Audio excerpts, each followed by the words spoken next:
Fractured Reflections. In the depths of my soul, a darkness awakened. I, a young and ambitious psychiatrist, thought I had the power to navigate the labyrinth of the human mind.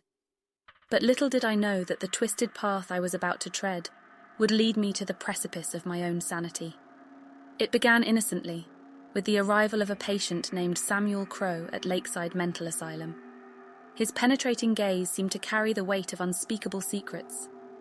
From the moment our eyes met, an icy shiver coursed through my veins. Samuel professed to be tormented by a malevolent force, a demonic entity that whispered perverse commands into his ear. At first, I dismissed it as a symptom of his deteriorating mental state, a figment of his tortured imagination.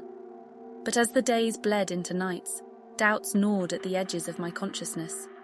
Night after night, I found myself ensnared in a web of torment.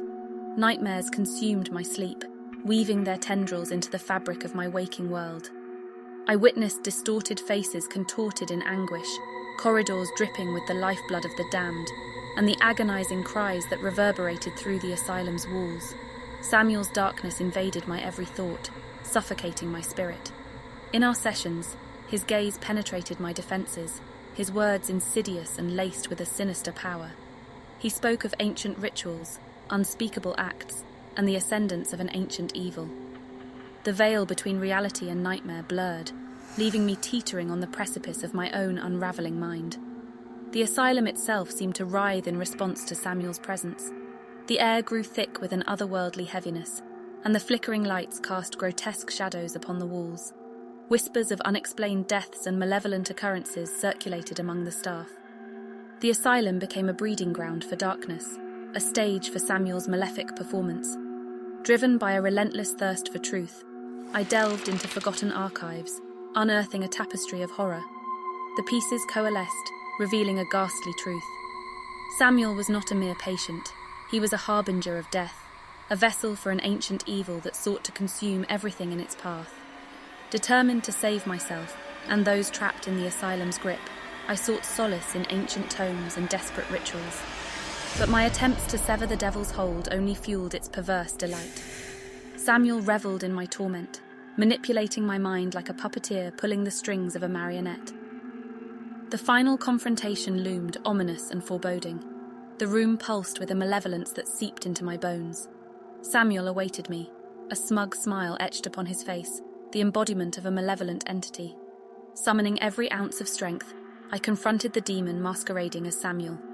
I clutched a crucifix, its sacred power trembling in my hands. Words long forgotten spilled from my lips, a desperate plea for deliverance. A blinding light erupted, engulfing the room in a maelstrom of illumination, dispelling the darkness that had consumed us. As the brilliance faded, Samuel lay motionless on the ground, a vessel emptied of its demonic occupant. I breathed a sigh of relief, believing that the reign of terror had met its end. But the silence that settled upon the asylum whispered a different truth. The entity, far from defeated, revelled in its triumph. Reality twisted and contorted, mocking my feeble attempts at control.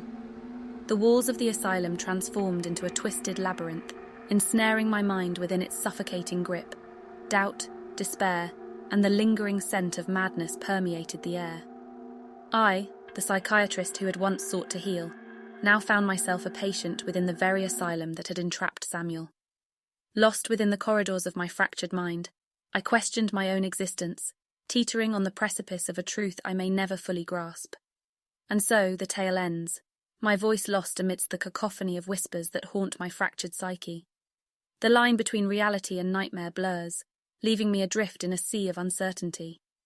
The entity's laughter echoes in the recesses of my mind, a constant reminder that I am but a fractured reflection of my former self.